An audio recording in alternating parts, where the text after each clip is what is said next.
சற்று முன் திமுக அமைச்சர் பொன்முடி திடீர் கைது. அதிர்ச்சியில் ஸ்டாலின். வாங்க அது என்ன தகவல் என்று விரிவாக பார்க்கலாம்.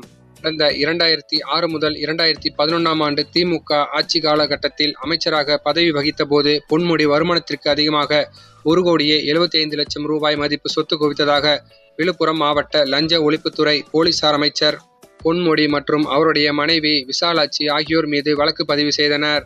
இந்த வழக்கை விசாரித்த விழுப்புரம் மாவட்ட லஞ்ச ஒழிப்புத்துறை நீதிமன்றம் அமைச்சர் பொன்முடி மற்றும் அவருடைய மனைவி விசாலாட்சி ஆகியோரை விடுதலை செய்து கடந்த 2016ஆம் ஆண்டு தீர்ப்பு வழங்கியது.